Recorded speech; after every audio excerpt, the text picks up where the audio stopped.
welcome to another episode of the Microsoft Spotlight podcast. Today it's just me, John and Sophie are currently on customer work, so you have the pleasure of just hearing my voice and the guest today. And today I'm joined by Rachel. Hello, Rachel. Yeah, hi Andrew. Thank you so much. I'm happy to be here. It's good. So it's always nice to have a bit of energy, you know, in a podcast. You know, happy, smiley. Yeah. So, do you want to tell us? Do you want to just tell us a little bit about yourself and what you're currently doing? Okay, sure. My name is Rachel Irabar, like Andrew has said, and I'm happy to be here. I'm a Microsoft MVP.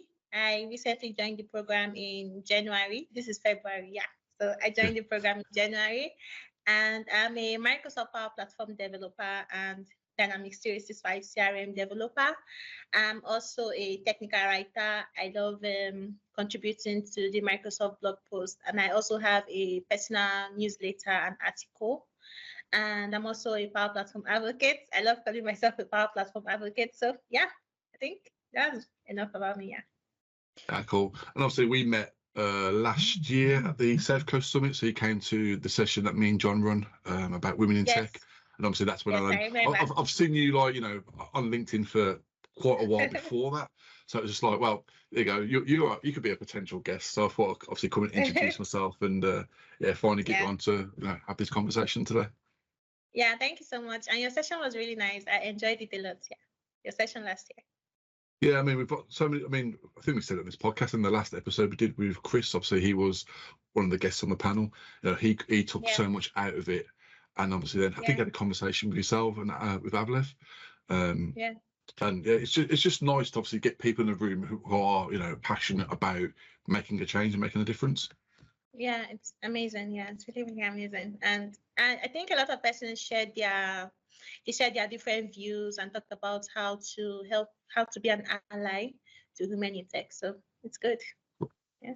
So you're the very first guest we've ever had up on Malta. So I have a lot of questions that I've asked previous guests because, you know, from different regions it varies. So first of all, let's just start off. Obviously, what was school life for you? So I mean, how did you go from school and transition to the world of, you know, IT?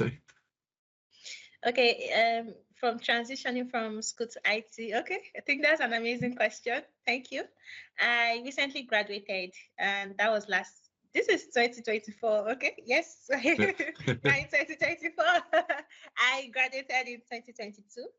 So immediately I graduated, I started working.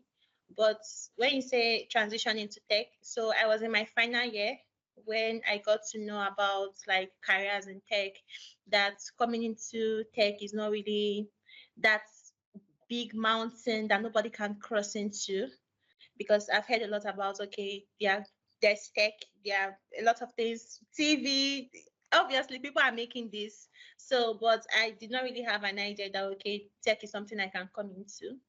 So getting to learn about Power Platform, I attended a boot camp where I got to learn about Power Platform, that I could build applications, create workflow, build chatbots, and also dashboards with Power Platform. And so during when I was in school in my last semester, during my exam, I think it was very close to my exam period, I got to know about Power Platform. I got to attend a boot camp. I fell in love with Power Platform. Someone has to. Yeah, I fell in love with Power Platform. Like, okay, wow. So I'm just starting and I can build an application. Okay, definitely this is something I want to try. Yeah, so I got started with Power Platform, joined the community, started working on my skills and volunteering in the community, obviously. Yeah, so from there, Cool. I mean, obviously I know a little bit about your past. Obviously I get every guest to share some information. So you joined the Microsoft Learn Students Ambassadors Program. It's not something we've ever really spoke about on this podcast before. Do you want to tell us a little bit about it and how it works? Okay, the Microsoft Learn Student Ambassador Program, it's for students like from all over the world, different persons. You get to connect with different students from different parts of the world, and it's really amazing because when I joined, I really wanted to be among people who had the same goals as me and also had that particular vision that like nothing is impossible, and also people to help me when I needed questions, like when I'm stuck in a particular Maybe when I'm building something, I'm stuck, I needed people I could easily reach out to. And the Microsoft Learn Student Ambassador community was amazing in so many ways. So it's an opportunity to just join a student community where you get to connect with different Microsoft MVPs. You get to connect with different Microsoft employees. You also get access to different learning materials, and you also get the opportunity to teach what you have learned.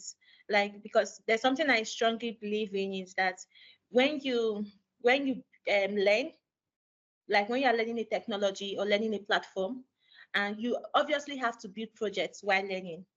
But I think there's something that we need to add to it that makes it easier, especially for me in my own journey, was building, learning, and teaching others. Yeah, so it gives you the opportunity to host events and also teach others what you know. Yeah.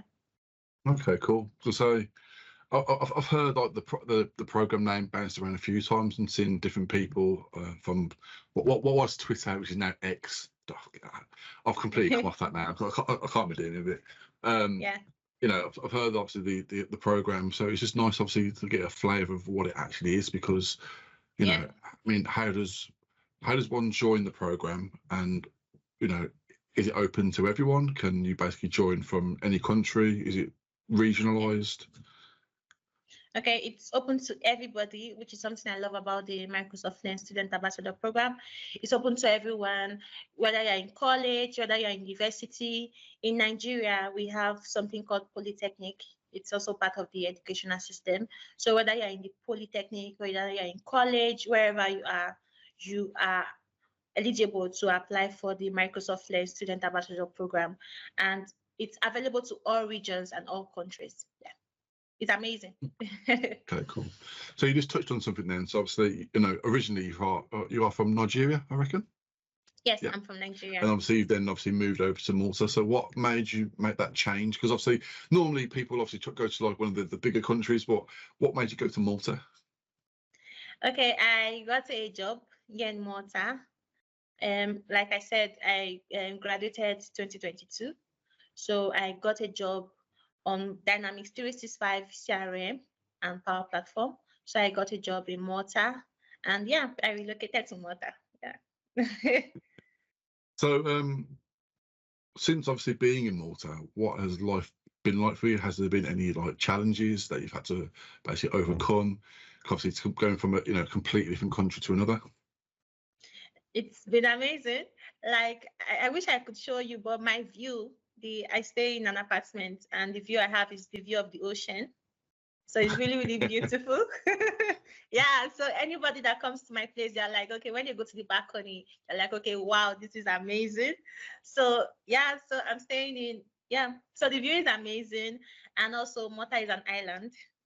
Yeah. Malta is an island. It's pretty small, so you can move around easily. Then I don't think of any challenges really. I think the only challenge I had when I came here was getting an apartment. It took me like 2 weeks to get an apartment.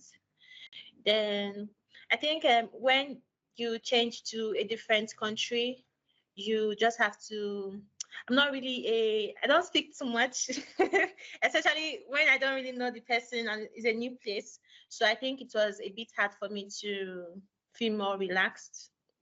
At least now I'm better. I speak a lot now, but yeah, so it was a little bit difficult for me to relax. And also I travel a lot too, so that's an added plus. I travel a lot because Malta is part of the Schengen, so I travel a lot. Yeah. Okay, obviously the culture is obviously completely different to what you grew up with and what you're used to.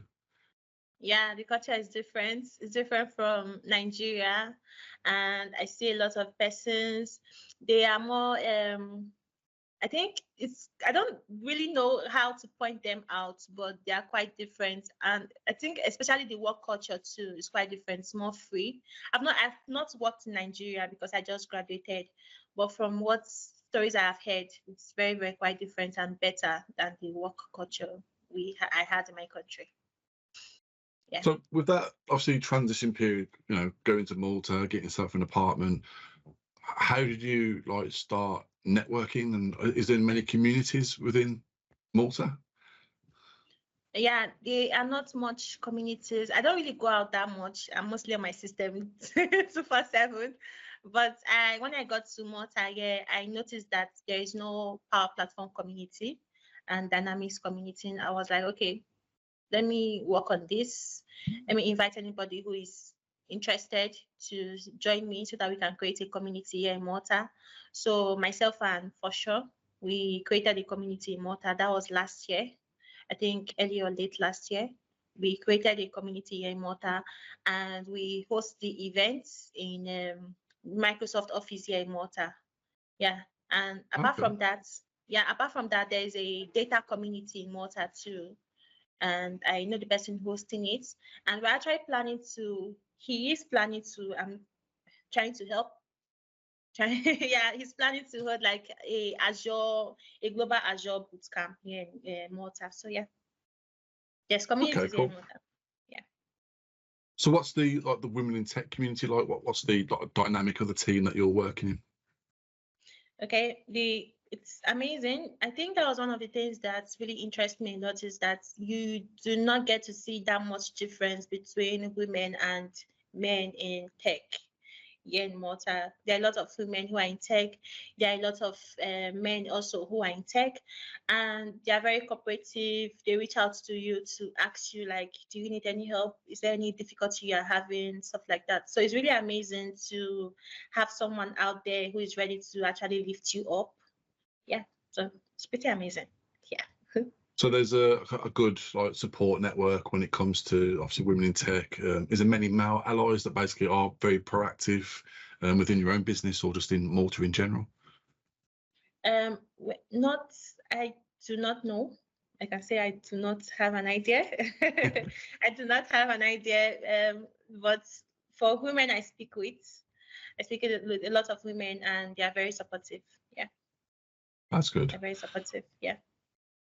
So with the life then obviously going from Nigeria to Malta and obviously always being kind of involved in Microsoft, what's your obviously you've become an MVP recently and obviously I know how difficult that is and how much work goes into that. You know, it's not just, you know, a couple of hours here and there. It's like a full-time commitment doing content. Sure. Because of that transition from Nigeria to Malta, you basically had the time to basically put effort into achieving more community work to achieve the MVP status. Where, you know, if you was probably working back in Nigeria, you probably wouldn't have that same level of spare time because obviously you'd be around your family, your friends, all your usual social networks.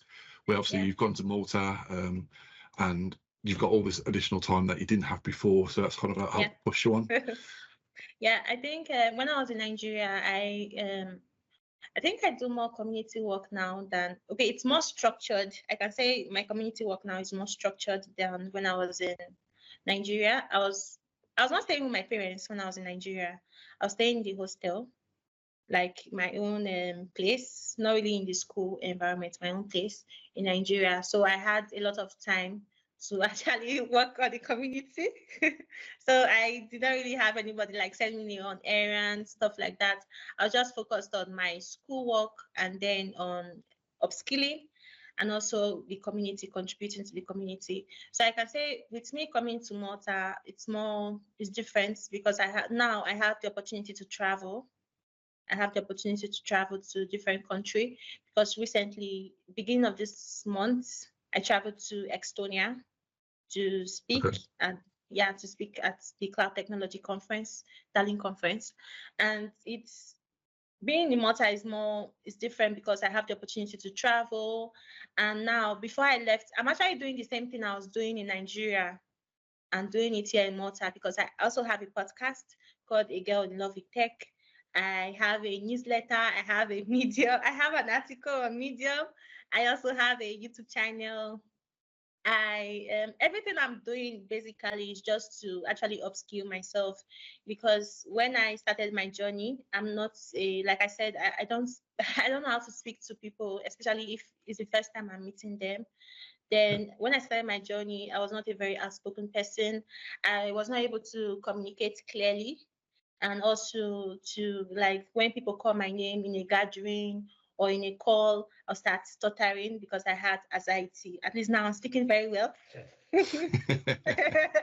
Yeah, so I was like, okay, so instead of me crying about it, that I have so many weaknesses, like there's so many things I can't do, why not I just work on these things that I think it's not possible, like these things I'm having so much thought about, why not work on them? So anything I'm actually doing is actually helping me to grow and also upskill, because I'm speaking at a lot of events, speaking at visual events, speaking at physical events, because I just want to work on myself and be able to, especially for physical events, I want to be able to stand in, at least when a lot of persons are sitting down, I want to be able to speak, to be able to explain how to use a particular feature or how to use a particular platform.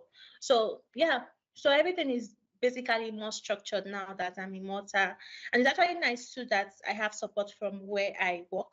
They actually support me a lot. And when I got my Microsoft MVP, they were all over my LinkedIn post. They told me congrats. And when I got to the office, I had so much, yeah, because I traveled then and I came back. I went for a vacation leave and I came back and I had so many messages on my Teams, also on my emails. So yeah, it's nice. No, I think, like, you know, what you said there, it's kind of similar to what I kind of did when I first obviously stepped into the community. It's like, Yeah. I know where my weaknesses lie. I mean, yes, public speaking, that for one was, you know, a struggle. So when I set up a user group, it was literally then basically throwing myself into it. Because initially, when I started doing community work, I was involved in a podcast called the UC Architects. And with that podcast, there was quite a few guys within that team that knew a hell of a lot more than me. So I never felt comfortable basically being able to put my head above the parapet and go, right, well, I will speak a little bit about that. So I always felt very uncomfortable when I was doing that podcast. It wasn't then until I was like, well, I don't want to feel like that anymore. So I then set up a user group. So that way it got me in front of people, being more confident, because I'm then meeting people that I've never met before, going like, hello, come in, sit down, you know, what's your name, who do you work for? And then I was then delivering sessions and introducing people. I think you have to very much work on your weaknesses when obviously work in the environment that we do, where we have to speak to customers and engage, because obviously they're looking at you as the leader and the technical person that should be able to answer every single question, which, you know, it's physically impossible most of the time, but you know, it is very important. And so it very much depends on what kind of person you are. And for me, it was just basically throw myself in the deep end, start you know, doing user groups, and then obviously I've then just gone on and I achieved my MVP back in 2015, and then I think I stopped at 2018, so I've got 3 years. But I've done everything I wanted to achieve in that time. For, you know, I got the accreditation. I've been out to Redmond. That's amazing. So, you know, I've done things that I know in my life that I never thought I'd do. So I completely understand. Just doing the things that you're doing is obviously one way of naturally building yourself up and then basically pushing yourself to do more. Because I think the one thing that we all fall in the trap of is, once we start going and doing community work, you'll then see, oh, well, I can do that, and oh, that sounds interesting, I'll do that, and oh, I want to speak over there, I'll submit a session, and it just snowballs, and then just becomes your life, doesn't it, really? Yeah, it's amazing. It's really, really amazing.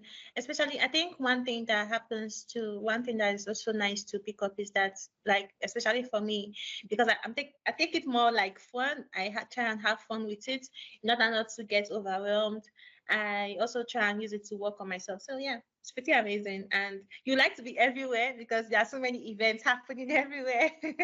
Yeah, so it's really good. I wish I could travel as much as I used to, but it ain't going to happen. It really ain't. Yeah.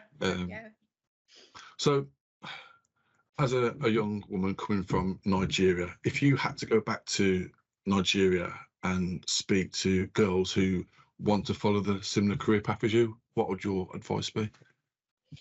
Okay, I think I would say nothing is impossible because most times I just wake up and I can't believe that I'm at this point in my life, because I know I still have a lot of things to do and a lot of things to achieve, but I still can't believe I'm at this point in my life that I was able to travel out of Nigeria without any, like, anybody from my family sponsoring me to this point I am right now.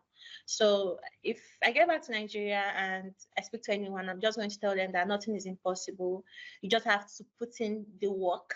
You just have to put in the work, and you don't have to think that. I think there's this idea I had when this idea I had was that one day like magic will happen and things will start getting better.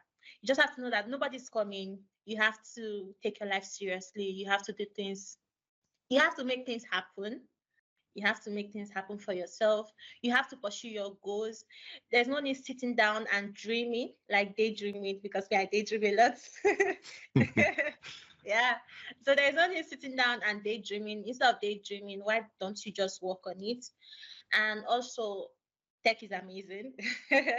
Yeah, tech is amazing. You don't have to think that you have to be so knowledgeable to come into tech.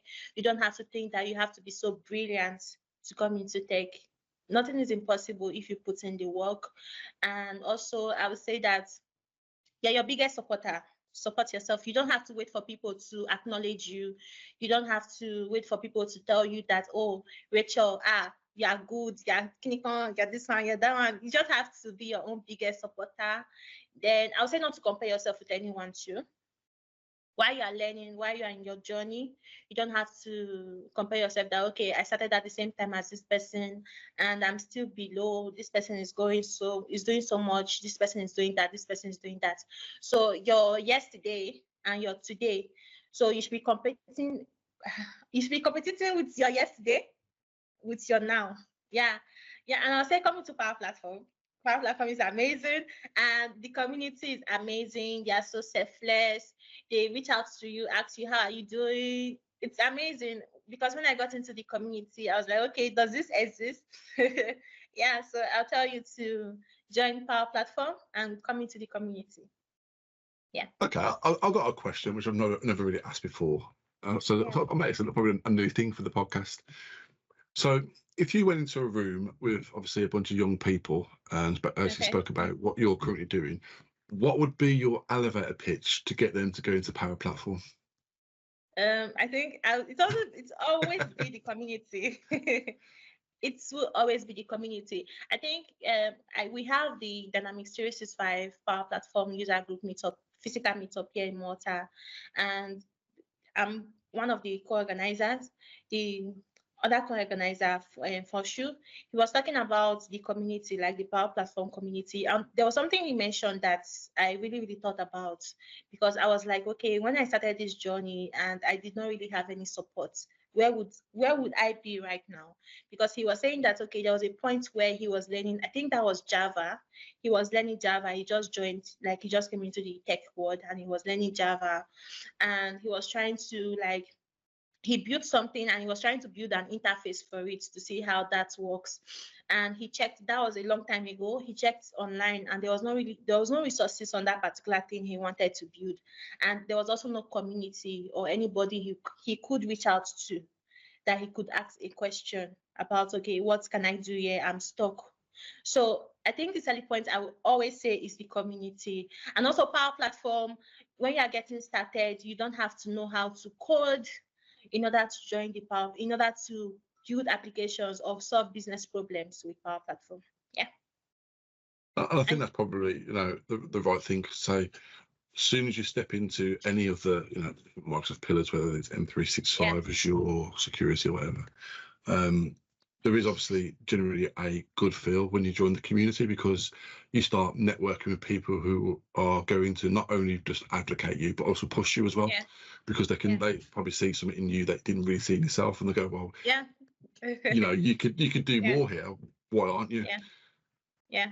And I think another thing to also point out too is that one thing I so love about Microsoft Power Platform is that you do not have to have a role in Microsoft Power Platform to use the applications in Microsoft Power Platform.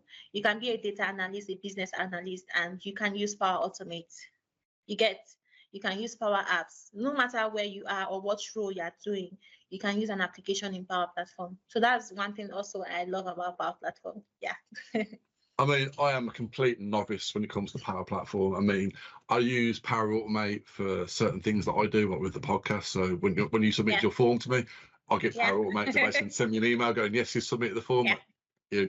And I do it like little bits at work as well. But for me, it's not something that I've ever kind of like really dived into. I mean, I know I probably should, because there's certain things that I could probably automate from particular customers into me that might be a little bit better, because obviously they're admin tasks. I mean, I forget if someone gives me a co-pilot license, I could probably do that as well.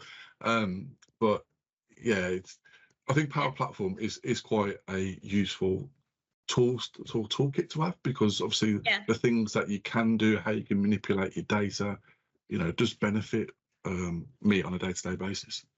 Yeah, it's amazing. Yeah, it's good. Yeah.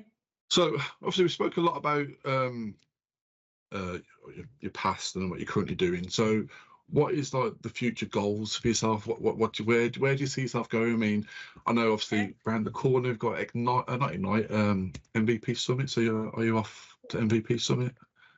No, the time is too short for me to plan for the MVP Summit. Yeah, it would be, wouldn't it? Yeah. That's a shame. Yeah, but I'm planning to travel to Tennessee this month to go for a conference in Tennessee.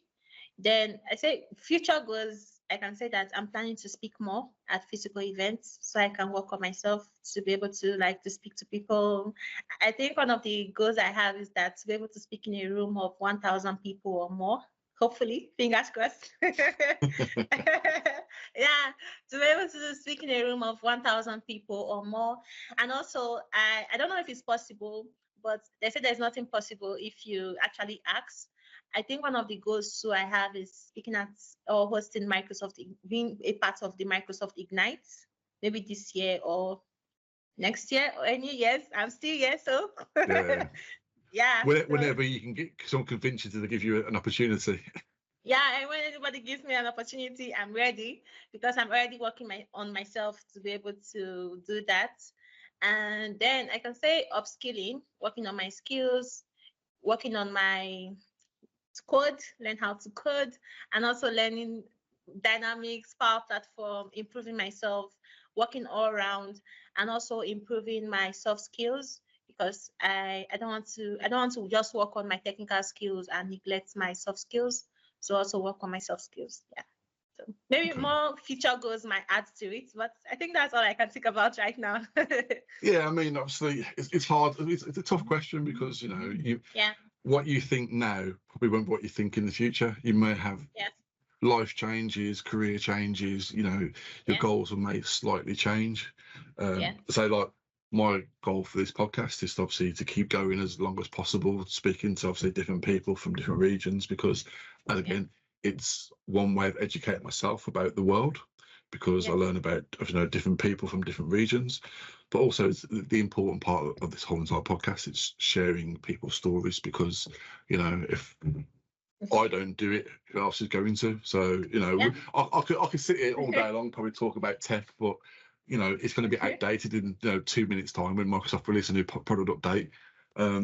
So sharing people's stories is so important to me, because I've never been to Malta, I've never been to Nigeria, so they're countries that for me is like, okay, well, yeah, I've heard of them, but I don't ever see myself traveling there at any point soon. So but so with the whole community and the drive to obviously get involved in Ignite, what does the Microsoft MVP title mean to you? I think it's amazing to actually be recognized, because I've been contributing to the community since I started my career in tech. That was 2022.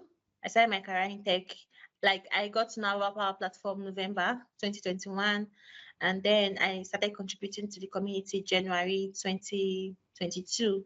So being recognized for everything I've contributed and also contributing, it's amazing. And also being able to I've not really explored it yet. I'm still doing what I'm doing, but it's amazing. Yeah. And also the Microsoft also having access to the MVP Summit. I'm obviously going to be attending online this year. So yeah. It's really, really cool. I think it's one key thing to highlight. You just said in that that sentence there is you started in 2022. Yeah. It's obviously taking you 2 years to become an MVP. So, it's not a quick blast to get the MVP status. It's very much a slow burn, because it all very much depends on what your aspirations are and how quick you want to go along that road. So I think when I started my journey, I think it took about 3 years. Wow. And I got nominated 3 times. And obviously 2 of them times I wasn't successful. And it wasn't then until I had a lot more contributions, because that's what they are, contributions. That's when I started doing actual conferences. Then it really pushed me in the limelight, so to get my achievements. So anyone that's obviously listening who wants to be an MVP, it's not easy. It's not easy.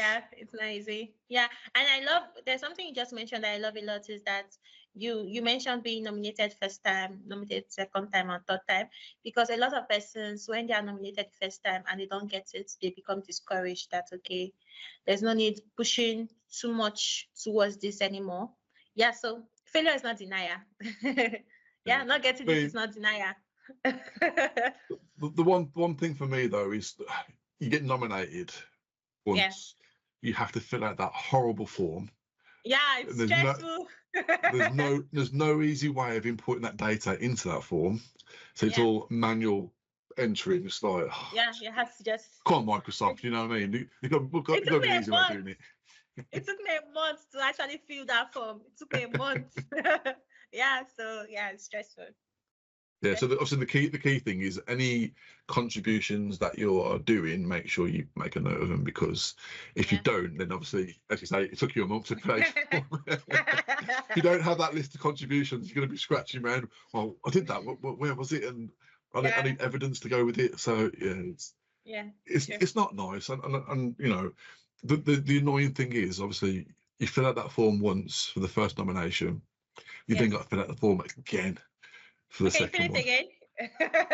and then because got them that third time again. So it's like, if I'm not successful now, I'm not going to carry on. That's stressful. I wish when you are typing the words and it suggests for you, like, okay, you're supposed to write this, that would be better. Can't we just use Copilot to fill out the form for us? Here's my LinkedIn profile. Nothing I've ever done. Just go scan that and just like import it in. Here's my blog and my statistics. Just put it all in there for me. That would be awesome. So I mean, community work's great. I mean, obviously, if you do ever get to the Redmond, it's an amazing place to be. I've spoken about it on this podcast before. The networking, the experience. The seeing the whole way Microsoft operates from inside, obviously we're actually on the outside, it blew me away. I mean, I've never been to. It's basically like a city within a city, and it was just like seeing all the different people doing like morning activities, running around the campus and football pitches, American football pitches. It's like, that's amazing. I mean, if I had the opportunity, someone to give me a job to go and work in Redmond, I'll consider it. I think not too sure what they'll give me a job as. Maybe a janitor. I could do that. As long as I need to live on campus.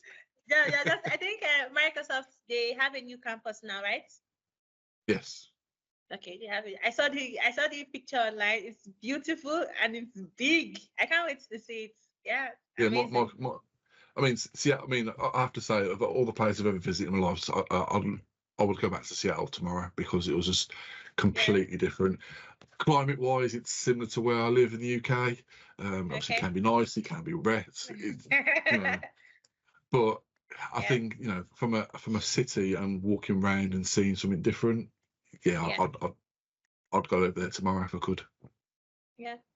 Hopefully, fingers crossed for me. I mean, I'll happily come to Malta as well, because it's obviously nice weather in Malta. You know what I mean? Malta is small. Malta is small. You have sea everywhere, Mediterranean Sea everywhere. So cool. It's good. So, as a final message for this episode, what advice would you give to anyone within the Power Platform community that wants to try and achieve the MVP status that you've got? Okay, I think, like I said, it takes time to get there. I think you should contribute to the community, also post about it so that people can see what you are doing. Because if you are just doing it and nobody knows, nobody will be aware to nominate you. So I would say, as you are contributing to the community, post about it, like post what you did or what you have done. Maybe you had like a tutorial class, you hosted a class for people, maybe for like 2 days, 3 days, post about it. This is how the class went, stuff like that. Anything you are doing, just try and post about it so that people can be aware. Follow people online, follow Power Platform people online, follow a lot of persons, they have Power Platform on their profile, they have Power Edit on their profile. Try and follow them, and also just have fun with it. Yeah, have fun. Just I mean, as I say, like my journey was basically because I saw something I was doing manually and I thought, there's got to be a way of automating it. So then when I looked for, well, yeah, Power Platform can do it for me. So why am I not doing that? So that's good. I mean, just throw yourself in there, get involved. That's the biggest message you can put at anyone, really. Yes, definitely. And also use it as an opportunity to grow. Yeah, use it as an opportunity to grow, because when you are contributing to the community, there are so many areas you can contribute to the community. You can contribute through YouTube videos, blog posts, articles. You can even contribute through just a lot of persons, when they think about contributing to the community, they look at it as a very big thing. Like, I have to do something so like expertise in order to contribute to the community. So it can be anything. It can just be discussing online, answering questions from the Power Platform forum, and most times the questions are very easy. So that is one.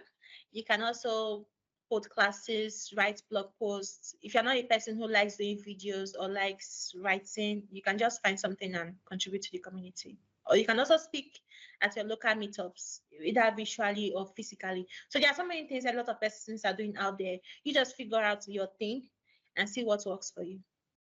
Yeah, I'm sorry.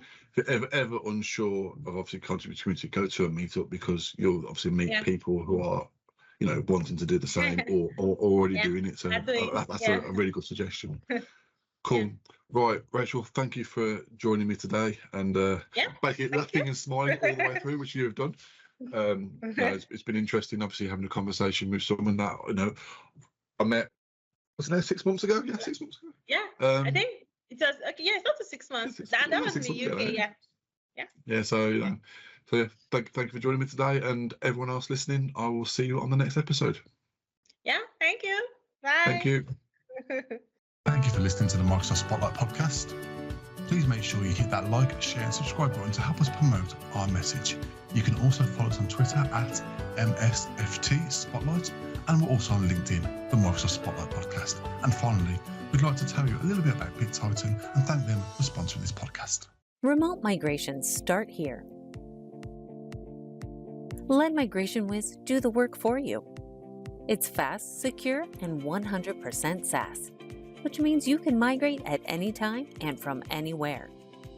Migrate mailboxes, documents, public folders, personal archives, or even Microsoft Teams with just a few clicks. No special training needed and no customer downtime. When the work matters, choose Migration Wiz.